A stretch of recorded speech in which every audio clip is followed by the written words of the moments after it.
Bir adamın vardı 2 oğlu. O daha küçük oğlu dedi babasına. Baba, ver varlıktan ne düşer bana? Babası pay etti onlara varlığını.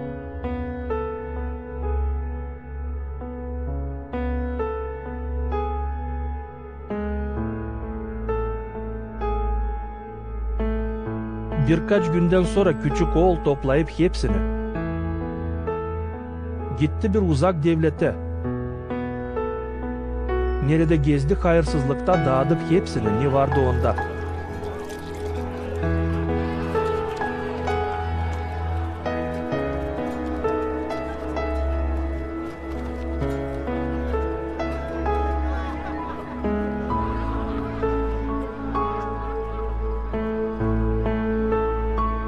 Açen hepsini harcadı.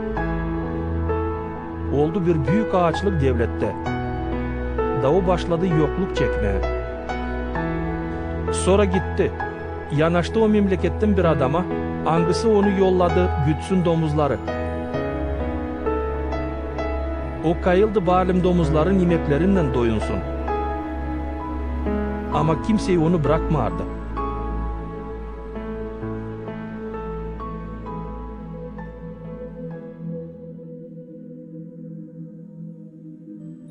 Gelip kendine dedi. Benim babamın çıraklarının bolluktan var imeyeleri. Ama ben burada üyelerim ağaçlıktan. Kalkacağım, gideceğim babama da diyeceğim. Baba, yanıldım senin hem gökün yönünde. Etmeyerim adlanayım senin oğlun. Al beni kendine bir çırak gibi.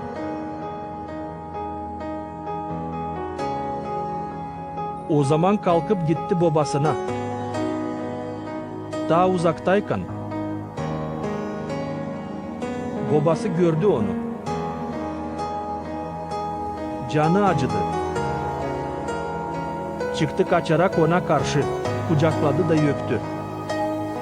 Oğlu dedi, baba, yanıldım gökün kimsenin yönünde. Değilim yakışıklı adlanayım senin oğlun.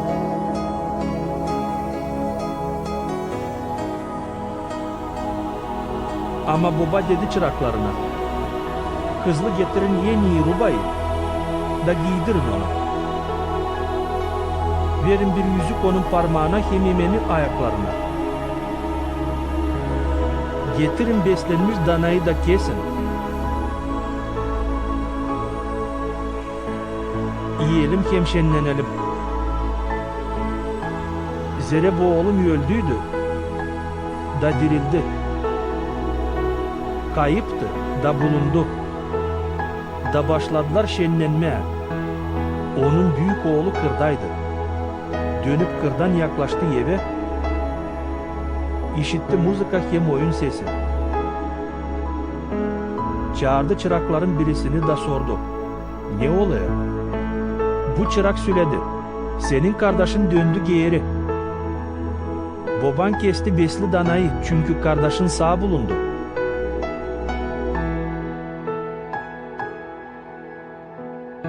O öfkelendi da girsin içeri istemedi. Onun babası çıkıp dışarı yalvardı girsin.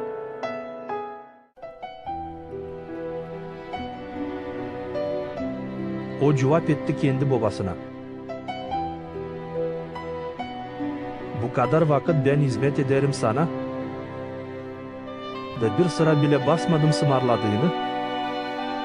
Ama sen bana vermedin bari bir oğlak şenleneyim benim dostlarımla. Ama açın geldi bu senin oğlun.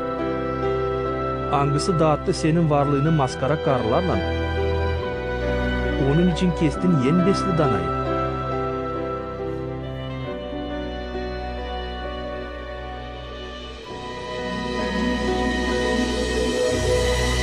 Babası cevap etti. Oğlum, sen her zaman benimlesin. Hepsine benim, onlar senin. Ama lazım da sevinelim, hem şenlenelim.